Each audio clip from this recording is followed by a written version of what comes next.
Et bonjour à tous, mon nom est François Letarte, bienvenue sur ma chaîne JDR des 30, une chaîne consacrée aux jeux de rôle sur table. Hey, une vie de rôliste. Et ouais, j'ai le goût de partager quelque chose. Écoute, une réflexion de même qui m'est venue là, par rapport à Donjons et Dragons. L'économie, l'art, que faire de tout cet art?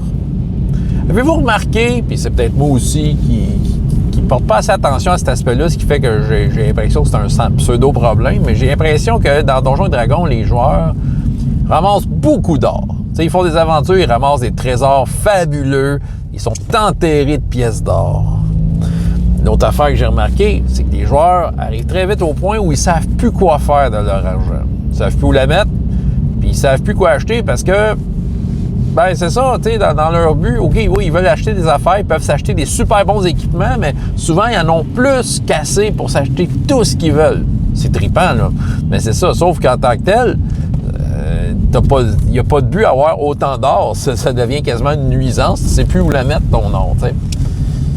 Puis il n'y a comme rien à acheter. Tu sais, dans les livres, tu sais, tout ça, ouais, peut-être des objets magiques ont des prix, peut-être il faudrait que j'ouvre des magasins d'objets magiques, hein, que je revienne à mes sens et que je sois un meneur de jeu raisonnable et qu'il y ait des objets magiques dans tout bon village. Et que là, là-dedans, se vendent des artefacts super rares, tu sais, qui arrêtent, tu sais, qui défient l'espace et le temps. Parce qu'évidemment, le vendeur va leur vendre ça, puis il va accepter un petit jet de persuasion de négocier. Ah, oui, non, tellement pas. J'en ai une vidéo, ces objets magiques qui va venir. Ah, ben c'est ça. Mais en tant que tel, ouais, à un moment donné, les joueurs savent comme plus quoi acheter, tu sais. Et je trouve que j'ai peut-être... C'est une hypothèse, là. Ben, c'est une hypothèse, mais que un peu appuyée sur d'autres que j'ai entendu parler de ça, mais il y a un phénomène que c'est vrai, ça nous a peut-être passé sous le nez au fil des éditions de Donjons et Dragons. L'économie, dire la quantité de pièces d'or que les joueurs reçoivent, c'est assez similaire d'une édition à l'autre. Mais ils ont changé comme un peu à quoi servait cet or-là. Aujourd'hui, les éditions de Donjons et Dragons, la façon que c'est écrit, ça prévoit que tu es un héros qui va faire des affaires de héros jusqu'à sa mort. OK? C'est pas mal là-dessus que c'est axé. Mais à un moment donné, tu n'en as plus besoin de l'argent, tu t'en calisses. C'est ça, tu es rendu tellement puissant que tu te fais toi-même ta bouffe. T'sais, ton estomac produit elle-même sa bouffe. Je suis sûr que cette capacité-là. Bon, c'est ça. Donc, tu n'en as plus besoin. Fait que l'art a comme pas tant d'importance. T'sais. Mais regardez les anciennes éditions de Donjons. Moi, j'avais ça dans le Rules Cyclopedia. Je sais qu'il y avait ça dans Basic. Probablement Advanced. C'est qu'à un moment donné, quand tu atteignais un certain niveau, tu avais un titre. Tu avais un titre de seigneur. Et le jeu prévoyait pour toi une façon de dépenser ton or et de te rendre utile. C'est que tu pouvais devenir, c'est ça, le seigneur d'un royaume ou d'être un magicien dans sa tour ou si tu étais un clerc, tu avais ton propre temple. Et tu pouvais le créer. Fait que tu avais la recette, du moins dans le Rules Cyclopedia, je me souviens très bien, il y avait la recette pour faire ton château. Pour faire, tu sais, comment ça coûte un château. Tu sais, dépendant de la grandeur, tu avais un calcul, tu sais, puis tu veux combien de catapultes dans ton château, tout ça. Tu avais vraiment une gestion de domaine qui embarquait.